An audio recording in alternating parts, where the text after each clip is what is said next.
네. 안녕하십니까. 네, 예. 안녕하십니까. 예예예. 네.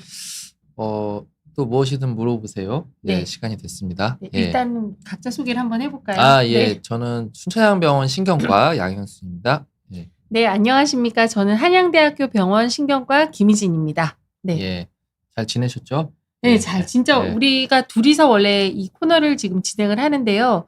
둘이서 이렇게 한꺼번에 같이 한 게 한 몇 달 만인 것 같아요. 계속 계속 서로서로 어, 조금 예. 이 스케줄이 맞지 않아서 진짜 오랜만에 뵙습니다. 음. 12월 벌써 마지막이 됐어요. 올해, 그쵸? 네. 여러 구독자님들은 또 어떻게 지내셨는지 되게 궁금합니다. 네. 예. 그래서 뭐 신경과에 대한 질문 우리 평소처럼 받고요.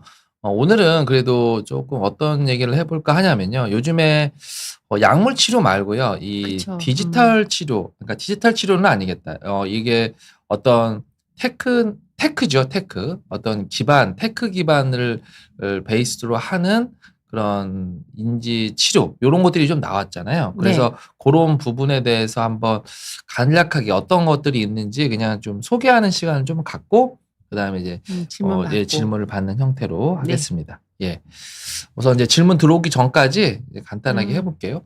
그러니까 우리가 보통 일반적으로 약을 먹는다라고 하면 전신으로 돌죠. 그러니까 아무래도 전신적으로 전신성 부작용이 생길 거예요. 그리고 어떤 케미칼적인 우리 화학적인 이런 화학적 조절이 주된 우리 약물 치료라고 본다면 지금 현재 이제 뇌신경 자극이라고 되어 있는, 그러니까 어떤 기계를 이용해서 치료를 하고 있는 이런 것들에 대해서는 우리가 선택적 조절, 그러니까 내가 필요한 부분에다가 어떤 뇌 기기를 사용을 해서 거기에 이제 자극을 주는, 그리고 화학적 조절보다는 우리 뇌라고 하는 거는 이제 플러스 마이너스 전극으로 되어 있거든요. 그래서 이런 전극, 그러니까 이런 전기 생리학적인 기능을 조절해 주는 그런 치료다라고 보면 될 것 같고요.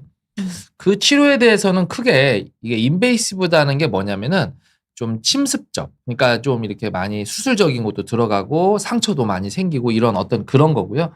넌 인베이시브한 거는 이제 바깥에서 하기 때문에 뭐 이게 어떤 뭐 상처가 나거나 뭐 그런 건 없다라고 보시면 됩니다. 그래서 그런 기술도 있고 그다음에 이런 넌 인베이시브한 그런 기술로 구별하고요. 비침습적. 예, 비침습적. 네. 그래서 원래 이제 파킨슨에서 가장 많이 사용했었던 이제 DBS라고 하는 이제 수술 기반으로 해서 이제 파킨슨 환자들은 이제 도파민이 떨어지기 때문에 이제 도파민을 올려주는 약을 쓰는데 이게 어느 정도 한염없이 쓰는 게 아니라 약을 뭐 거의 최고 용량까지 썼는데 환자가 반응이 없거나 아니면 이상 행동들이 막 생기는 거죠. 그렇게 되면 이렇게 이제 수술 기반으로 여기에 이제 신부 그 삽입을 통해서 이런 그 파킨슨 행동을 조절해 주는 그런 치료가 있다가 점점 이제 이런 수술 기반이 아니라 이제 비수술적 자극으로 해서 뇌에다가 이제 이런 자기장을 걸어 주기도 하고 최근에는 이런 전류를 주는 전류 자극하는 이런 TDCS라고 하는 기술도 등장을 하게 됐습니다. 아직 질문이 없으니까 좀 소개를 드리면 TMS 선생님 소개해 볼래요? 네. 사실은 이게 이 경두계 자극술이라고 해 가지고 제 석사 논문을 이걸로 썼습니다. 그러셨군요. 그래서 예. 우리가 정말 놀랍게도 이 경두계 자극술이 요렇게 팔자 코일도 있고 원형으로 생긴 것도 있는데요. 아까 잠깐 양 교수님이 설명해 주셨지만 우리가 보면 뇌가 굉장히 물컹물컹한 두부처럼 생겼지만 이 내부의 모든 자극은 이런 플러스 마이너스 전극이 신경세포를 자극해서 신경 전달, 그러니까 신경 말단에 이러한 특수한 그러한 신경 전달 물질이 나오면서 우리가 일을 하게 되는 게 뇌의 원리입니다. 그래서 뇌가 하나의 큰 자기장이라고 생각을 하면 우리가 이 특정 부위를 이렇게 어떠한 특정 자극을 주면 한마디로 뭐 전두엽을 활성화시키고 싶으면 더 활성화시킬 수도 있고 또는 이거를 다운시키고 싶으면 더 이렇게 억제시킬 수도 있다는 그런 원리거든요. 그래서 사실은 이런 시술을 받아보셨는지는 잘 모르겠는데 이 경두계 자극술은 우리가 1초당 몇 회의 자극을 주느냐에 따라서 예를 들어서 인지 기능을 좋게 할 수도 있고요. 그다음에 여러분이 우울할 때 우울감을 좀 상승시킬 수도 있고 또는 우리가 기억력이 안 날 때는 또 기억력을 좀 되살릴 수 있는 그러한 치료법입니다. 그래서 보면 여기도 좀 나와 있어요. 그쵸? 이거를 기본적으로는 이 어떠한 이 뭐라고 쓰 베이잘. 네, 베이잘이라고 이 기본적으로 있을 때 어떠한 자극을 주게 되면 기본적으로 우리 뇌 안에 있는 여러 가지 신경세포들이 자극이 되면서 신경세포를 굉장히 강화한다라는 그러한 원리이고요. 중요한 것은 신경세포는 세포 간에 이러한 시냅스도 있고 그다음에 자극을 할수록 걔네들이 하고 있는 일들을 좀 더 강화시킬 수 있는 그러한 힘이 있거든요. 그래서 가장 흔하게 지금 저희가 쓰고 있는 게 경두계 자극술이라고 하는 것입니다. 실제로 제가 석사 논문을 썼던 거는 뇌경련 환자에게 있어서 이 1초의 로우 프리퀀시라고 해서 1초에 굉장히 느리게 자극을 주면 결국 경련이라는 거는 내가 원하지 않는 불수의적 운동이 일어나는 거니까 이것을 적당한 자극을 주면 불수의적인 운동이 일어나지 않게끔 뇌를 억제시켜 가지고 그게 뇌 신경을 회복시킨다라는 걸 석사 논문을 썼었는데 직접 보니까 정말로 경두계 자극술을 하고 나서 전과 후에 뇌의 신호를 보는 뇌파가 굉장히 많이 달라진 걸 확인할 수 있어서 저는 이거 상당히 굉장히 신뢰를 하고 요새는 우리 알츠하이머에서도 알츠하이머 네, 치매에서도 하죠. 이런 걸 하고 있죠. 그래서 실제로 이 TMS를 하게 되면 뇌 안에 있는 그러한 이 블러드 브레인 배리어라고 해서 뇌 혈관 장벽이라고 뇌에서 어떠한 약도 침투하지 못하게끔 굉장히 강하게 이렇게 묶여 있는 그런 이러한 장벽도 열어주는 역할도 한다고 되어 있어서 저희가 향후에는 굉장히 각광받는 어떠한 비약물적 치료 중에 하나가 될 것으로 생각을 합니다. 양 교수님도 추가로 조금 한번 기전을 좀 설명을 예. 해주세요. 그래서 네. 사실 이제 이 자극을 우리가 이제 저빈도로 하는지 고빈도로 맞아요, 하는지 맞아요. 예. 그래서 고빈도로 하게 되면은 오히려 이제 뇌 신경세포가 흥분되게 되고요. 네. 저빈도로 하면 오히려 억제가 되기 되고. 때문에 내가 흥분시키고 할 목적이면 고빈도 또 이거를 너무나 뭐 예를 들면은 이렇게 상승되어 있는 뇌 기능이 네. 너무 상승돼서 억제시키고 있다 그러면 저빈도. 하지만 이제 아까 김희진 교수님 말씀하신 경두인지 장애 또는 치매 환자들한테는 이제 고빈도 자극을 통해서 우리가 사용을 하고 실제적으로 정말 많은 데서 사용을 해요. 지금 혹시 해보셨어요 이거? 네, 저도 이건 하고 있습니다. 저는 이제 네. 전두축두엽 치매 환자분한테 언어 마비가 있을 때 말을 잘 못하시거든요. 전두축두엽 치매가 되면 브루스 윌리스가 왜 전두축두엽 치매잖아요. 근데 그분들한테는 약이 없어요. 그럴 때 이렇게 이 특정 부위에 이러한 뇌 자극을 하면 갑자기 말문이 튀어서 나오는 경우도 많아서 초기에는 굉장히 적극적으로 사용을 하고 있습니다. 예. 뭐 제가 하나 더 소개를 드리면 네. 이번에는 이제 또 다른 건데요. 이 TDCS라 그래서 우리 꼭 이 배터리를 이 플러스 마이너스 전극으로 해서 이렇게 놓는 그러니까 전류는 어쨌든 플러스에서 마이너스로 이동을 하잖아요. 그걸 이제 우리가 에노달 자극, 캐소달 자극 이렇게 플러스 마이너스라는 뜻인데 그래서 이거를 직류, 다이렉트 커런트라고 그래서 직류 전류를 흐르게 하는 거예요. 전류를 흘러서 뇌를 활성화시키는 겁니다. 그래서 이거는 아까 지금 소위 말했던 자기장을 거는 거는 이제 병원에 와서 해야 되는데 이거는 이제 집에 가서도 이렇게 할 수가 있거든요. 그래서 이거 자체가 뇌에 자극을 줘서 실제적으로 뭐 인지 기능이나 또는 우울증. 사실 우울증에 대해서는 이미 정신과에서는 이제 비급여로 처방을 하고 있고 이제 최근에는 이제 신경과에서는 뭐 경두인지 장애나 두통. 치매 환자들 요런 환자들한테서 뭐 이걸 적응증을 좀 확대하려고 노력을 하고 있고 실제적으로 이거 제 논문이긴 한데 이런 알츠하이머 환자한테서 요걸 해봤더니 실제적으로 요런 아밀로이드나 이런 것들이 조금 감소되는 그런 효과를 봤다라고 하는 그런 문헌도 소개를 했습니다.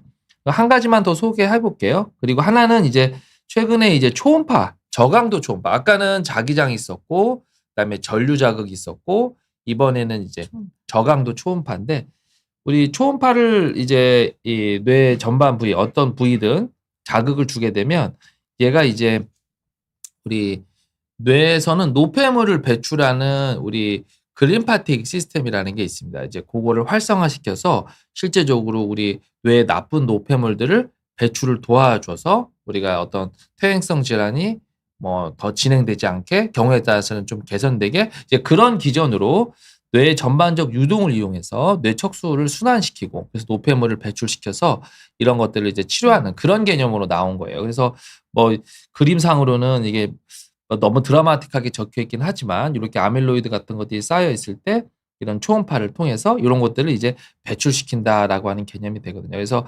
요렇게 지금 현재 나와 있는 것들은 이제 자기장을 거는 거, 그리고 전류를 보충하는 거, 그리고 이제 초음파를 이용하는 거. 이런 것들이 지금 사실 약물 치료가 한계가 있기 때문에 물론 이제 레카네마비라고 하는 레캔비 주사제가 나오긴 했지만 우리가 약물 치료의 한계를 이런 뇌 신경 자극이 조금 더 도와주고 더 개선시키는 그런 효과가 있다라고 보시면 될 것 같습니다. 네, 네. 예. 지금 어쨌든 질문이 하나 올라와 예. 가지고 지금 벌써 2개 올라왔네요. 예. 제가 처음 질문 한번 예. 드려볼까요? 예. 네. 머리에서 빙빙 윙윙 소리가 나는데 신경과를 가야 되는죠. 머리에서. 자, 예. 한번 어떨까요?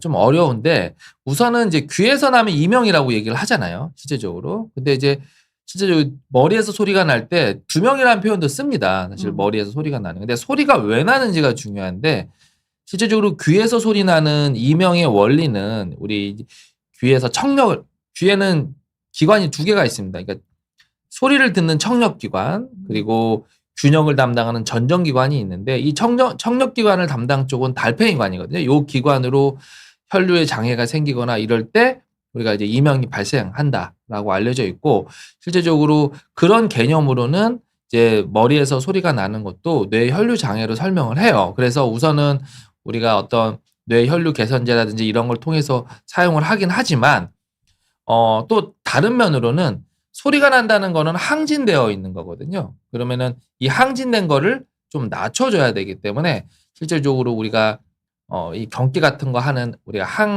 정관제 같은 거 요런 것들을 통해서 조금 항진되어 있는 거를 좀 떨어뜨려 주는 형태로도 치료를 할 수가 있고 앞서 저희가 보여드렸던 이런 뇌 자극술도 이게 아까 플러스 전극은 항진을 시키지만 이 마이너스 전극은 떨어뜨릴 수 있거든요. 이제 그런 걸 이용해서 항진되어 있는 뇌 기능을 떨어뜨리는 기능 쪽으로 치료를 할 수가 있기 때문에 머리에서 소리가 나면 당연히 신경과를 가셔야 되죠. 그래서 네. 신경과 방문하시면 될 것 같습니다. 그러니까 지금 저는 또 나이를 여쭤보고 싶어요. 예를 들어서 이제 우리가 소리 음역대만 보통 우리는 듣게 돼 있거든요. 그래서 보면 여기가 뭐 고막이나 뇌에 억제하는 신경이 요만큼만 소리를 들어라라고 이렇게 되어 있다가 예를 들어서 뇌에 문제가 생기거나 또는 귀에 문제가 생기면 요 여과지가 이런 촘촘한 망이 이렇게 음역대가 이게 한마디로 이제 구멍이 뚫리는 거죠. 그러면 들어야 될 소리보다 훨씬 더 많은 소리가 들리는 거예요.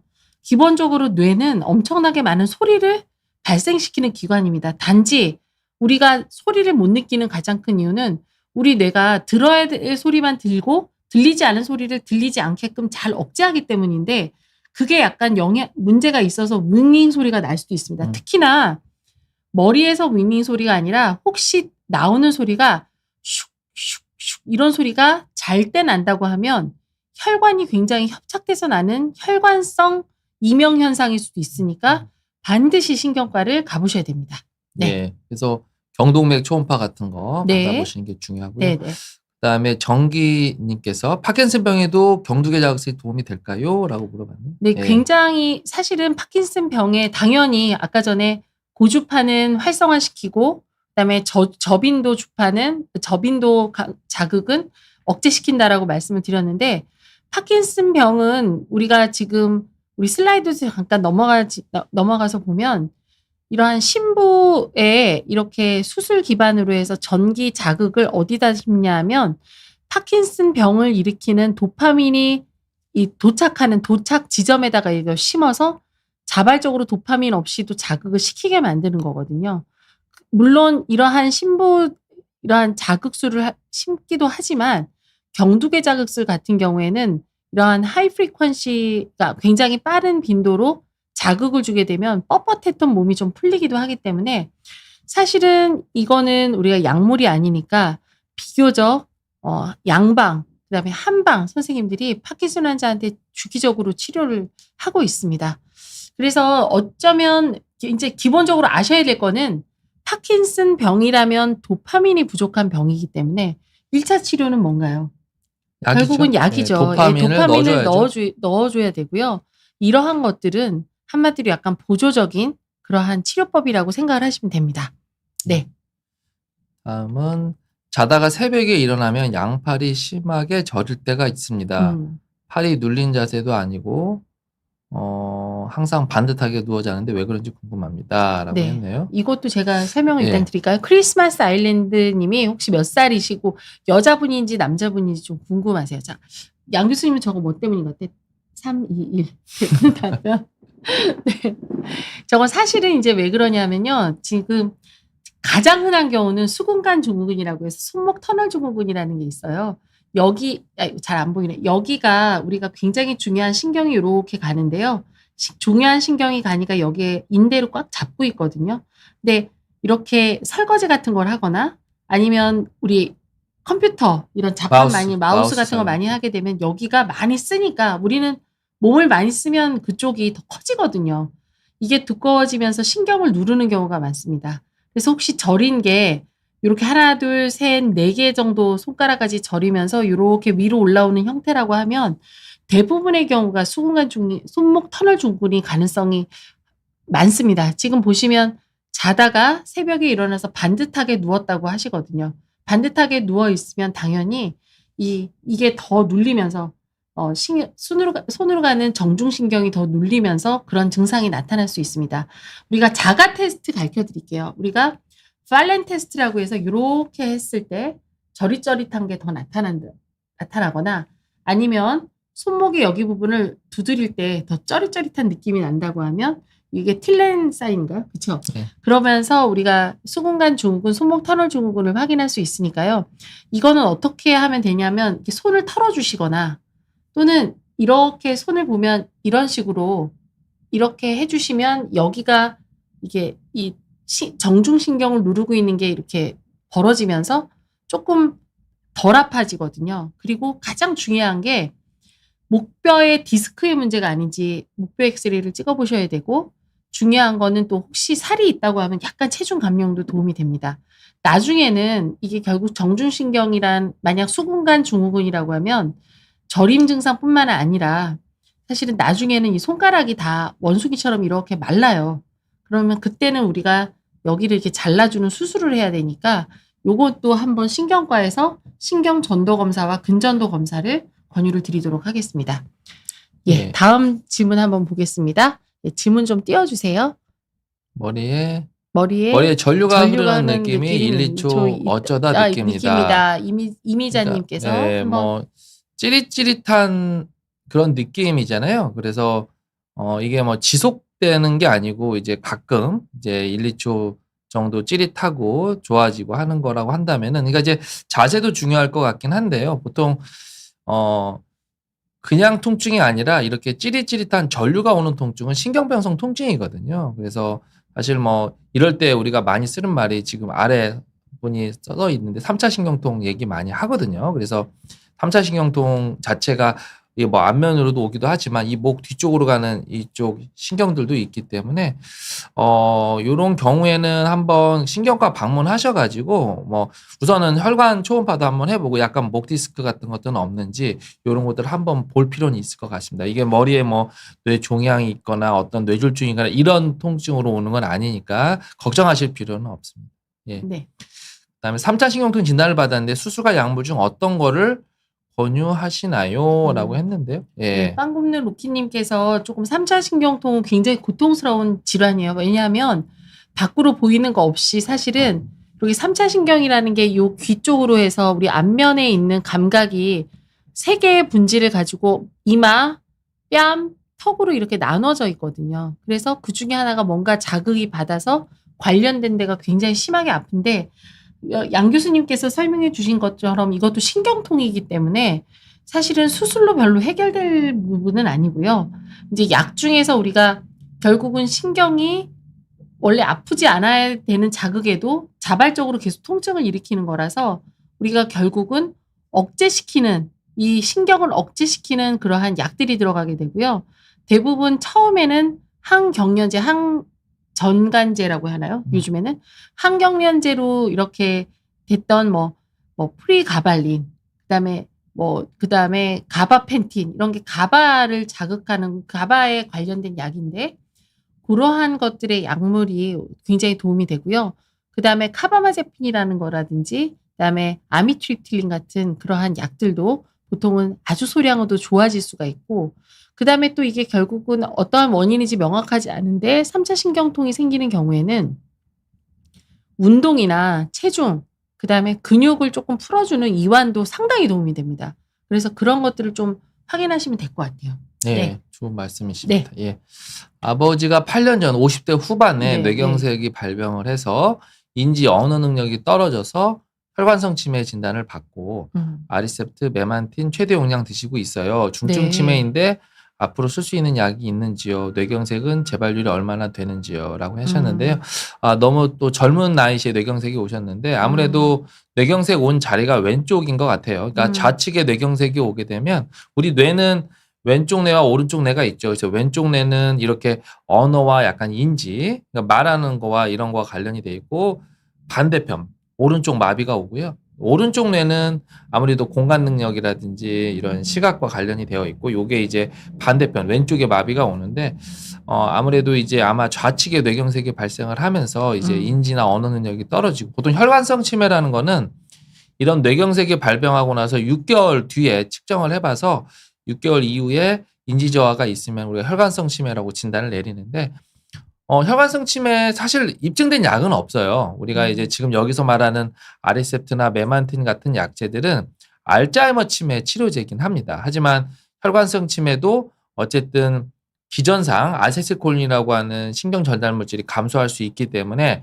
아세틸콜린을 올려주는 이 아리셉트가 이제 그 아세틸콜린 분해 억제제라 그래서 우리 도네페질 계열의 약이거든요. 그래서 그 약 또는 메만틴까지 쓴 거 보니까 아무래도 좀 이상 행동이나 이런 좀 공격적이고 아마 혈관성 치매는 좀 그런 것들이 나타나거든요. 좀 행동 변화가 나타나요. 좀 의심도 하고 화도 많이 내고 그래서 그런 것들 때문에 이제 메만틴까지도 쓰신 것 같은데 사실 이 중증 치매에서 더 쓸 약은 없고요. 하지만 이제 만약에 한다면 이상 행동이 많이 발생을 하게 되면 거기에 맞는 우리 뭐 항우울제라든지 또는 항정신병 약제들이 조금 들어갈 가능성은 있어서 지금 아리셉트와 메만틴은 어떻게 보면 인지 기능과 관련된 거에서는 가장 많이 쓰고 있는 약이고 제대로 사용하고 있고 여기에 이제 추가적으로 항우울제나 항정신병 약제가 추가될 가능성이 있고 물론 혈관성이기 때문에 항혈수판제제나 항응고제 같은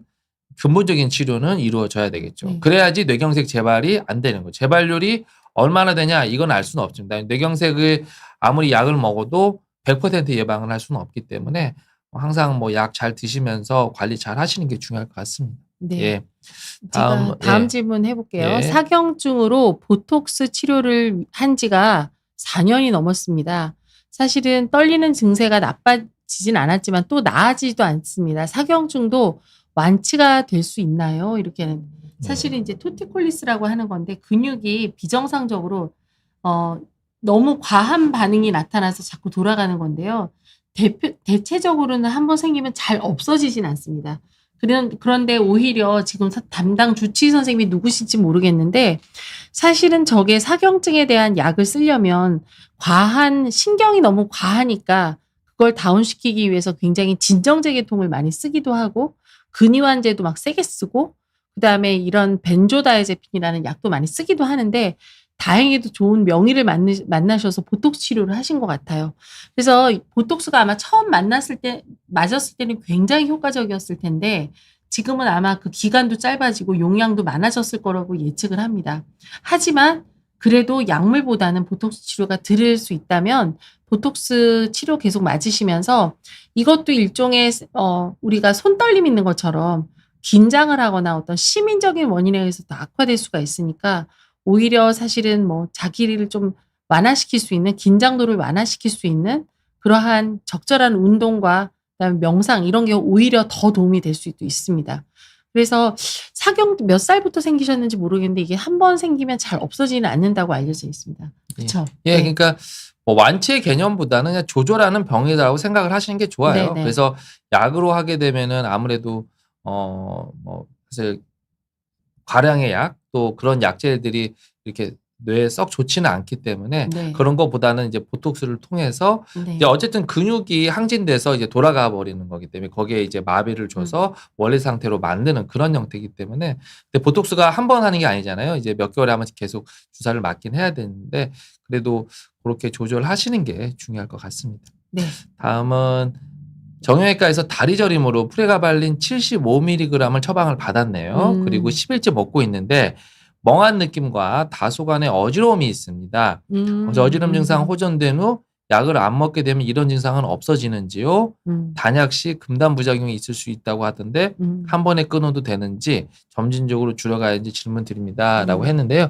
그러니까 이제 우리가 다리가 저리다라고 하는 거는 계속 우리가 얘기가 나왔지만 없어야 될 증상이 나타난 거잖아요. 그러니까 이거를 낮춰주기 위해서 가바라고 하는 호르몬은 뭘 억제하는 기능이거든요. 그래서 이 가바너직 드럭들, 그러니까 이제 프레가발린 이런 약재들을 써서 그런 저린 감을 못 느끼게 하는 거라고 보시면 돼요. 그래서 어떤 근본적인 치료는 아니죠. 만약에 다리 저림이 허리 어떤 디스크에 신경이 눌렸거나 다른 원인이라면 그 신경을 치료하는 게 아니라 이거에 의해서 저린 증상이 생긴 거를 그냥 내가 저린 증상을 느끼지 않게끔 하는 약이기 때문에 대증적인 치료라고 보시면 되고요.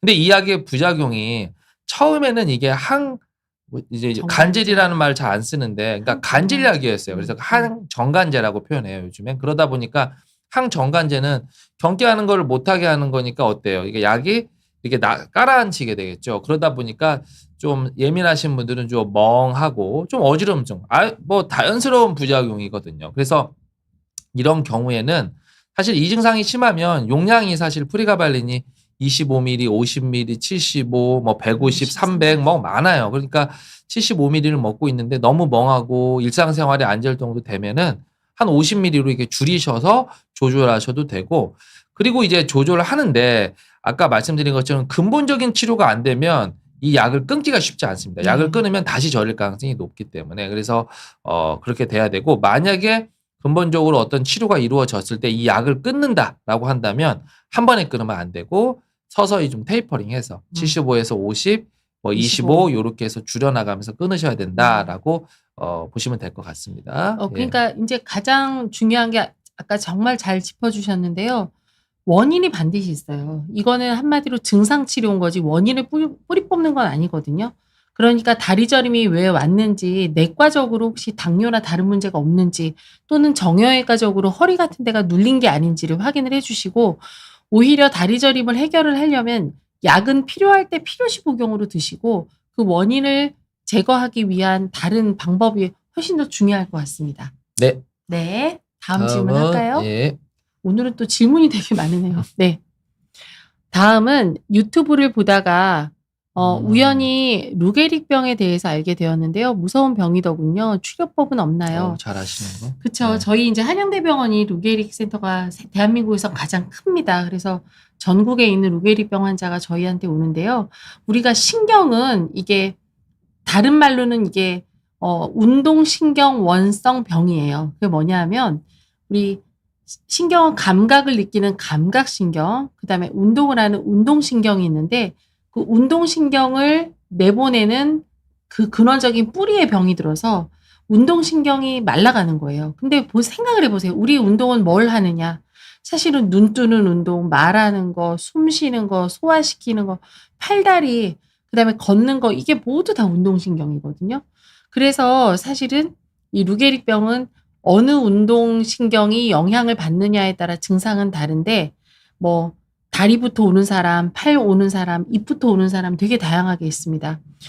제일 문제는 치료법이 없냐고 물어보셨는데 아마 삐루빼루 유튜브님도 계시고 그다음에 얼마 전에 그 필승주라고 하는 굉장히 젊은 유튜브가 또 루게릭병으로 앓다가 돌아가셨어요. 저희 한양대병원에 계속 다니셨었는데 근데 사실은 이게 원인이 명확하지가 않아요. 그러니까 SOD 원진 유전자라는 게 약간 변이가 나면 이러한 루게릭이 온다고는 알려져 있는데 우리나라에서는 정말 드물고 모든 루게릭병은 계속 발생을 하는데 찾아보면 원인이 없는 경우가 너무 많아서 원인이 뚜렷하지가 않고 너무나 다양하기 때문에 아직까지 치료법은 조금 요원한 상태지만 사실은 뭐 줄기세포 치료라든지 아니면 뭐 다른 여러 가지 루게릭 치료가 있습니다. 그러니까 이걸 했을 때 완치는 아니고요. 루게릭병은 결국은 쭉 나빠지면서 눈만 나중에 움직이고 나중에 눈도 못 움직이시거든요. 눈도 왜냐하면 근육이니까. 그래서 그런 걸 조금 천천히 가게끔 하는 다양한 치료법은 있습니다. 그래서 일단은 사람마다 굉장히 십몇 년, 20몇 년씩 아무 문제가 없는 사람도 있고 제일 유명한 사람 중에 어떤 분이 있었죠? 루게릭병으로? 아니 루게릭도 사람 이름이에요. 그렇죠. 야구 선수. 이 사람은 빨리 죽은 루게릭이고 빨리 사망하신 우리가 스티븐 호킹 노벨상 그렇죠. 그분도 사실은 변이성 루게릭 병으로 알려져 있는데 그분이 이제 30대 초반에 발병을 해서 돌아가셨을 때가 거의 70 넘어서 돌아가셨으니까 그게 굉장히 길게 아무 치료하지도 않고 그냥 진행하는 경우도 있다고 알고 계시면 될 것 같습니다. 참 안타까운 병이고 그쵸. 무서운 병입니다. 네. 예. 네. 다음은 이제 송지연님. 고지혈증이 높으면 귓가 위쪽으로 슉슉 소리가 들리는지도 궁금합니다. 고지혈증 약 복용 후 좋아진다면 괜찮은 거죠. 딱딱한 베개 비고 옆으로 누울 때 스트레스 받고 잠이 안 올 때 가끔 소리가 납니다. 그러니까 아까 앞에서 잠깐 얘기가 나왔었는데 이 고지혈증이 있게 되면 어쨌든 혈관에 동맥경화가 일어날 거예요. 근데 이제 귓가 위쪽이라고 하면은 이쪽으로 이제 경동맥이랑 이런 게 지나가기 때문에 정말 고지혈증 약 잘 드셔야 될 것 같아요. 그러니까 여기에 소리가 씩씩 소리가 난다는 거는 우리가 이제 아무래도 좁은 혈관으로 무슨 피가 지나가거나 물줄기가 지나갈 때 어떻게 될까요? 소리가 나겠죠. 그쪽 좁은 공간을 통과를 하려고 그러면 그러다 보니까 혈관이 좁아졌다라는 걸 또 시사할 수도 있거든요. 그런데 이제 당연히 고지혈증 약 잘 복용하게 되면 뭐 좋아질 수 있으니까 분명히 이제 뭐 당연히 뭐 체크를 하셔서 고지혈증 진단을 받으셨겠지만 약 잘 드셔서 관리 잘 하시는 게 매우 중요할 것 같습니다. 네. 네. 다음 질문은 또 굉장히 핫한 몇 년째 핫한 귀에 주름이 있으면 뇌경색 치매 확률이 높은지도 궁금합니다. 사실은 이건 되게 저도 외래 보면서 항상 자세하게 보는 게 귀에 주름이 어디냐면 이 귓볼에 여자들 귀걸이 하는 이렇게 귓볼에 이렇게 세로로 주름이 있으면 그게 알츠하이머 치매를 예측할 수 있다. 아밀로이드가 쌓여 있는 것을 예측할 수 있다라고 해가지고 미국에서 먼저 논문을 발표를 했고요. 우리나라 데이터를 가지고 삼성병원에서 발표를 해서 검증을 했습니다. 그래서 사실은 귀에 이렇게 세로주름이 있으면 알츠하이머 치매가 그 가능성이 있습니다. 그리고 이 우리가 미간에 주름이 이렇게 세로로 있으면 팔자 아프다는 얘기 아마 어르신들 들었을 텐데 사실은 이렇게 미간에 주름이 있으면 또 관상동맥 질환이 많이 있다고 알려져 있습니다. 그러니까 왜 그러면 얼굴에 주름이 결국은 뇌 건강이나 혈관 건강의 지표가 될 수 있느냐.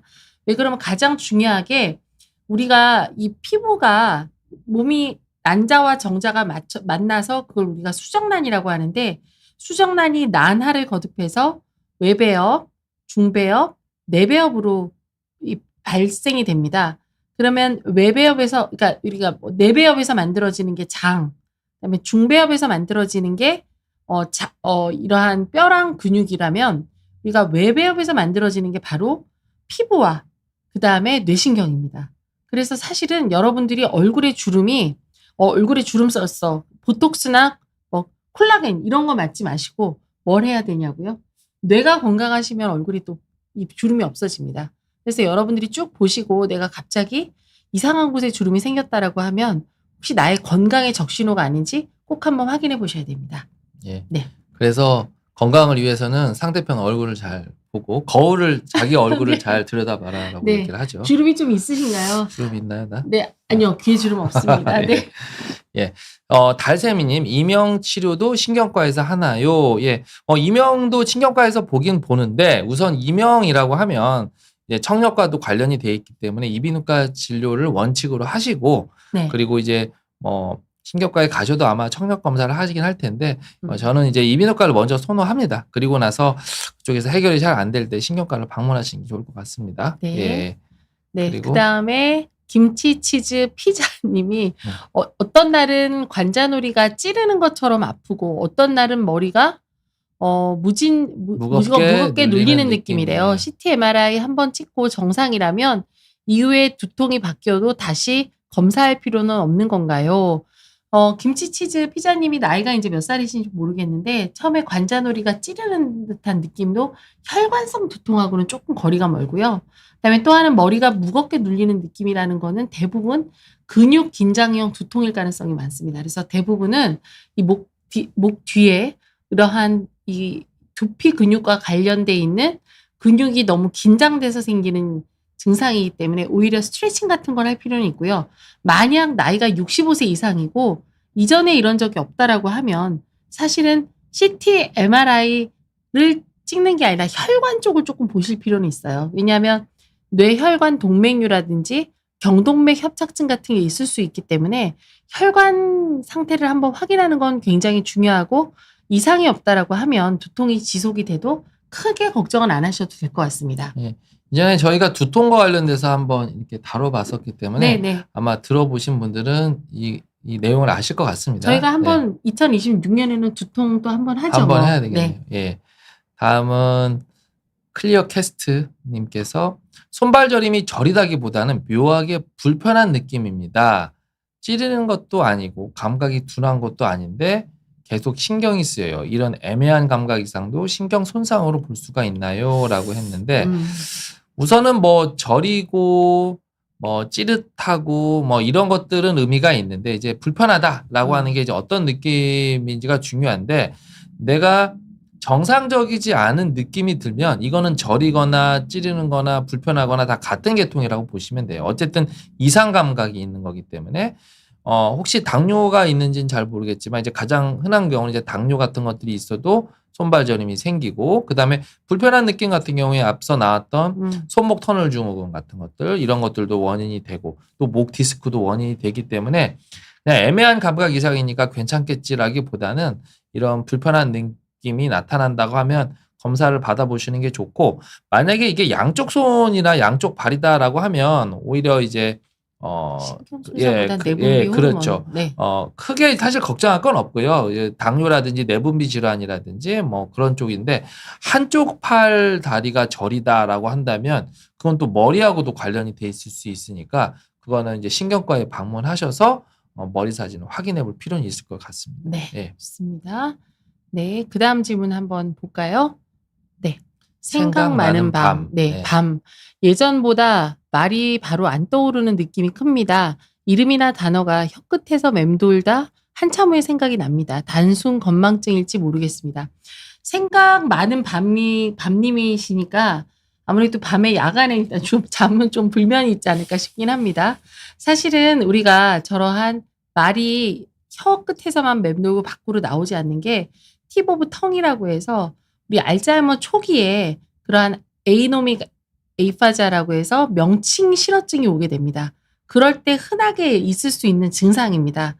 그래서 단순 건망증인지 아닌지는 확인을 한번 해볼 필요가 있는데 생각 많은 밤님께서 몇 살이신지 되게 궁금하고요. 그 다음에 혹시 어머니 아버지 중에 가족력으로 알츠하이머 치매라든지 치매 가족력이 있었다라고 하면 이게 단순 건망증이 아닐 수도 있고 빈도가 더 잦아지거나 강도가 더 심해진다면 왜냐하면 어려운 단어만 떠오르지 않았는데 막 쉬운 말도 떠오르지 않고 그다음에 아무리 생각해도 기억이 안 난다. 그러면 사실은 이럴 경우에는 정밀 검사를 한번 해볼 필요는 있습니다. 그래서 이렇게 한번 해보세요. 혹시 말이 떠오르지 않았던 단어가 있을 겁니다. 그러면 그 단어를 일단 적으시고 밤에 큰 소리 내서 10번 얘기를 한번 해보세요. 그리고 그 다음날도 이렇게 훈련을 했는데 그 단어가 또 떠오르지 않는지 아니면 떠오르는지를 보시고 자기 훈련을 좀 한번 해보시면 괜찮아진다고 하면 단순 건망증이고요. 만약에 점점점 빈도가 잦아진다고 하면 뇌의 문제일 가능성이 있습니다. 네, 다음은 달세미님인데요. 오늘 시리고 저리신 분이 많네요. 진짜 왜 이렇게 좌측 팔이 시림이 있어요. 한쪽만 시린 이유는 뭘까요? 예. 우리가 이제 한쪽만, 양쪽이 발생을 하게 되면 사실 목이나 이런 신경을 의심을 해보고, 이 한쪽 팔이면 사실 뇌를 생각을 하는데 지금 네. 시림이기 때문에, 이거는 조금, 목신경으로도 충분히 그럴 수 있죠. 예, 경추신경이 예, 가장 의심이 예, 되는데, 예. 달세미님께서 혹시 나이가 많다고 하면 머리 사진을 해봐야죠. 머리 사진 한번 예, 해보셔야 돼요. 예. 그건 이제 그래서 환자의 예, 우리가 한쪽이면은 항상 머리를 생각을 해보셔야 돼요. 머리는 망가져도 양쪽이 동시에 올 수는 없기 때문에 네. 한쪽이면은 검사를 해보고 대신 머리 문제가 아니면 이제 목 쪽을 확인해 보시는 게 중요할 것 같습니다. 사실은 이 시리다라는 게 정확한 그런 어떤 감각인지가 참 어려워요. 그러니까 이 치아 같은 경우는 시림이 있을 수 있는데 보통 팔에 시리다라는 거는 보통은 우리가 신경이 눌리는 경우에는 저림이나 아니면 뻗치는 듯한 통증이지 시리다는 얘기를 많이 안 하시기 때문에 신경통이 아니면 사실은 혈관 문제일 가능성도 있어요. 예. 특히나 이쪽으로 가는 게 쇄골화 동맥이라고 하는 동맥이 있어서 그 혈관에 문제가 있을 때도 이렇게 시림 증상이 있을 수 있으니까 전문의 선생님을 찾아가 보셨으면 좋겠습니다. 예. 네. 마음 다음은 편한 하루님. 네. 예. 잠들기 전만 되면 되면 머리가 더 맑아지고 생각이 많아집니다. 이게 뇌가 쉬지 못하는 상태인지 고민이 많아서인지요. 안 그래도 저희가 오늘 방송하기 전에 완전한 멍 때리기가 어떤 멍 때리는 거 있잖아요. 그거 한번 멍 때리기 네. 달인이십니다. 네. 멍 때리기 달인. 예. 우리 이제 가끔 뭐 불멍한다 이런 얘기 많이 하는데 예전에는 우리가 실제적으로 아무 생각을 안 하게 되면 우리 뇌가 쉴 거라고 생각을 했거든요. 그런데 요즘에는 이제 기술이 많이 발달해서 우리가 아무런 생각을 하지 않을 때 우리가 MRI를 통해서 뇌의 기능을 봤어요. 그걸 우리가 디폴트 모드 네트워크라고 하는 안정시, 그러니까 휴지 시에 뇌가 어떤 상태인지를 보게 되는 건데 오히려 우리가 아무것도 안 하고 멍 때리고 불멍하고 이런 상태에서 우리 뇌에서 기억력과 인지에 매우 중요한 앞쪽 전전두엽하고 이 해마가 있는 축두엽이 항진이 되는 거예요. 오히려 더 가만히 있을 때. 그런 얘기는 뭐냐면 우리가 어떤 생각들을 한번 정리를 할 때 내가 아무 생각 없이 그냥 멍하는 이런 자세를 취하게 되면 오히려 이런 것들이 더 기억이 더 잘 저장이 될 수 있다는 거죠. 한 예를 들면 예전에 되게 유명한 수학자였는데 그 수학자가 진짜 몇 년에 걸쳐서 수학 문제를 풀지를 못했어요. 그래서 나는 이제 포기하고 나는 이제 그냥 산으로 가야 되겠다. 그래서 산으로 가서 말 그대로 멍하고 있었어요. 그랬더니 그 수학 문제가 풀렸다라고 합니다. 그러니까 이 말은 무슨 말이냐면 우리가 어떤 것들을 계속 뇌를 쓰고 지치게 하는 것보다 한번 이렇게 머리를 좀 쉬게 하고 좀 이렇게 그러니까 계속 멍하다는 표현을 쓰는데 아무런 생각 없이 한번 이런 명상 같은 이런 생활을 하게 되면 오히려 이렇게 지금 이런 것처럼 머리가 더 맑아지는 그런 효과를 볼 수 있고 지금 잠들기 전만 되면 더 맑아지고 생각이 많아진다. 이게 이제 이거 맞아떨어지지는 않지만 이제 말씀해달라고 해서 제가 얘기를 드렸고 요거는 어떻게 그냥 해결하실래요? 사실은 이제 잠들기 전만 되면 머리가 더 맑아지고 생각이 많아진다는 것은 결국은 뇌가 쉬지 못하는 상태는 맞습니다. 그러니까 오히려 이럴 때는 집중할 수 있게끔 한 곳에 완전히 집중할 수 있게끔 약간 책을 본다든지 그러니까 책도 너무 재밌는 책 보시면 안 돼요. 왜냐하면 그것 때문에 더 흥분돼서 도파민이 나와서 더 잠을 못 잘 수 있으니까 그래서 오히려 편안한 음악을 들으신다든지 아니면 이런 조명을 하얀색, 백색 조명이 아니라 옐로우, 노란색 조명을 하시면 훨씬 더 도움이 된다고 알려져 있거든요. 그래서 한번 환경부터 조금 바꿔보시고 그런 다음에 조금 불면 부분을 또 이런 머리가 너무 맑아지는 거에 대한 조금 해소를 하셨으면 좋겠습니다. 네, 실제로는 이제 양영수 교수님도 보면은 이런 진정한 뇌가 휴식을 할 때 차라리 그렇게 모국에 가서 간혹 이렇게 그냥 아무것도 안 하고 쉬신다고 해요. 그때 오히려 좋은 논문을 더 많이 쓰시고 연구 논문을 많이 쓰신다고 들었거든요. 그래서 저도 아직 실천을 못 해봤지만 저도 한번 해보려고 오늘 지금 각오를 하였습니다. 네. LCS님, 안녕하세요 교수님. 50대 후반 여성이에요. 정수리 주변 살짝 만져도 두피가 아픈 느낌이 들어요. 무슨 문제일까요? 네. 무슨 문제일까요? 사실 이것도 뭐 근긴장형 두통일 가능성이 많습니다. 50대 후반이면 우리가 이런 목뼈 부분이 대부분은 다 퇴행을 겪었습니다. 왜냐하면 50년 동안 중력에 의해서 가느다란 척추가 이런 우리의 육중한 몸을 달고 다녔거든요. 그래서 제일 약한 데가 이 커브가 있는 경추, 그다음에 요추입니다. 그래서 여러분들이 디스크가 생기는 거거든요. 그래서 대부분 두피를 여기 정수리 부분이 마치 뇌에서 이러한 신경을 이렇게 지배를 할 것 같지만 경추에서 올라옵니다. 그러니까 아마도 경추 부위에 문제가 있을 가능성이 있어서 경추 쪽 디스크나 다른 문제가 아닌지 확인을 한번 해보셨으면 좋겠습니다. 네. 예. 다음은 다음은 어떤 거예요? 어디로 가면 되나요? 네. 예, 잠에서 깰 때 맥박이 54에서 120 넘게 뛰다가 수분 내로 괜찮아집니다. 심장내과 이상이 없고 갑상선 검사 이상 없을 경우 신경과를 가야 할까요? 정신과에 가야 될까요? 아침마다 잠에서 깰 때 늘 불안합니다. 예, 우선 우리가 잠에서 깰 때는 우리가 수면을 취할 때는 맥박도 낮아지고 체온도 떨어져 있어요. 우리가 최대한 일을 안 하고 있는 거죠. 그러다가 이제 거의 이제 아침에 일어나야 될 상황이 될 때 코티졸이라고 하는 맞아요. 호르몬이 분비가 되면서 혈압도 올리면서 맥박도 올리면서 이제 우리가 깨어나야 되는 거기 때문에 맥박이 올라가는 건 당연한 거예요. 당연한 건데 이거를 좀 과하게 내가 지금 불안하면서 느끼시는 것 같아요. 그러니까 지금 심장내과에 문제 없고 갑상선 기능 문제 없다 그러면 사실 걱정할 문제는 아닌데 만약에 맥박이 이렇게 정상적으로 높아지면서 내가 깨어나려고 하는 작용에 대해서 내가 예민하게 느낀다고 한다면 저는 신경과보다는 이제 정신건강의학과를 방문하시는 게 중요하고요. 불안장애 같은 거.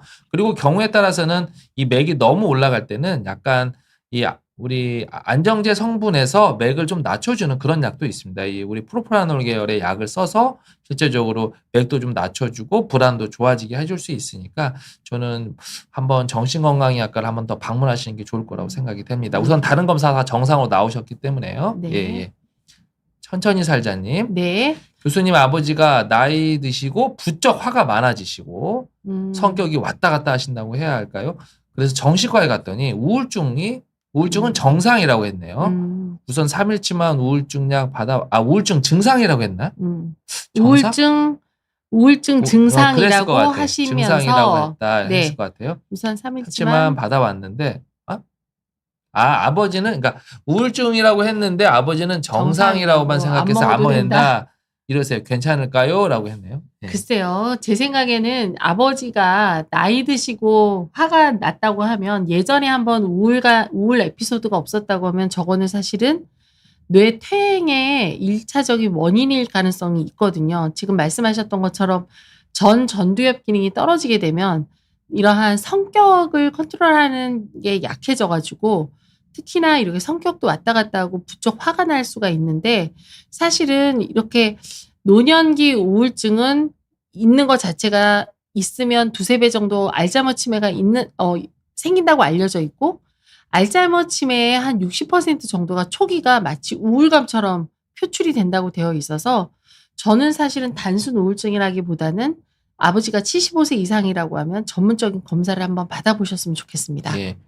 우리 이제 마지막인데 달샘이님이 벌써. 답을 줬네요. 네. 아까 그 한쪽 팔만 네네. 아까 시리다고 표현했던 분 네. 지금 저거 손가락 한번 치워주실래요? 본인 나이가 57세고 에어컨 켜져 있을 때 왼쪽 팔이 팔이 시리고 겨울에도 옷 입을 때 시리다는 거잖아요. 밖에서 시리고 네. 그렇다고 그러니까 하시네. 저게 결과적으로 신경의 문제는 아니고 혈관 문제네요. 혈관 문제예요. 왜냐면은 지금 추울 때 생기는 거잖아요. 에어컨 그쵸. 켜져 있어 밖에 있을 때. 그러면은 우리가 날씨가 춥거나 이럴 때는 혈관이 수축이 오거든요. 네. 그러니까 아무래도 제 생각에는 왼쪽으로 가는 경동맥이 좀 협착이 있나 봐요. 네, 그래서 맞습니다. 이쪽이 이제 협착이 오면서 갑자기 그쪽으로 혈류 장애가 생기니까 그쪽으로 좀 시린 증상이 생길 수 있기 때문에 제 생각에는 뭐 나이도 그렇고 한번 경동맥 초음파 한번 받아보시는 건 어떨까 네, 생각이 되네요. 너무 중요할 것 같고요. 예. 이제 우리가 추운 날씨 추운 거에 노출이 됐을 때 양손이 이게 뻣뻣하고 시리고 이러면 그러니까 제일 흔하게는 레이노드 증후군이라고 있어요. 그것도 일종의 자가 면역 질환 중에 하나인데 그건 양쪽으로 와야 되거든요. 근데 우리 달세미님께서는 왼쪽에만 있다는 것을 얘기를 하시는 거 보면 원래는 우리가 추운 날씨에는 안에서 이러한 혈관이 자동적으로 온도를 빼앗기지 않게끔 수축을 하고 그다음에 피를 심장으로 몰아주고 뇌로 몰아지게 돼 있습니다. 그런데 지금 뭔가는 그럼에도 불구하고 이게 시간이 지나면 팔이 다시 정상으로 돌아가야 되거든요. 우린 자율신경계라는 게 있어서. 근데 그렇지 않고 계속 왼쪽이 저리고 그러니까 시리고 이렇다고 하면 말씀하신 대로 왼쪽으로 가는 혈관성 문제일 가능성이 있어서 전문 검사를 한번 혈관 쪽으로 받아보셔야 될 것 같습니다. 예, 하여튼 시간이 다 돼서요. 네. 저희 또 많은 질문들 답을 못 했는데요. 우선 또 다음 달 또 금요일 세 번째 네. 주 금요일에 또 뵐 거니까 네네. 그때 또 네. 답을 또 드리도록 하겠습니다. 네. 저희는 내년에도 예. 내년에도 지금 저희 제가 지금 안경을 안 써서 눈이 안 보이는데 셉틱스롤 부스 네, 네. 그분께서 네. 내년에도 좀 네. 같이 해주셨으면 좋겠다는데 저희는 이제 비욘디가 네. 방송을 닫을 때까지 아마 같이 하게 될 것 같습니다. 네. 그래서 내년에는 네. 우리 조금 더 재미있고 또 사실은 해보면 어지러움증, 두통 네. 그다음에 시야장애, 뇌졸중 이런 게 굉장히 많으셔서 많아요. 그쪽으로 좀 슬라이드를 좀 준비해 가면서 질문 받는 것도 좋을 것 같습니다. 네, 예, 그렇게 예. 하겠습니다. 모두 다 예. 새해 복 많이 받으시고요. 예. 그다음에 저희는 2026년에 1월에 새롭게 만나 뵙도록 하겠습니다. 네. 모두 감사합니다. 네, 감사합니다.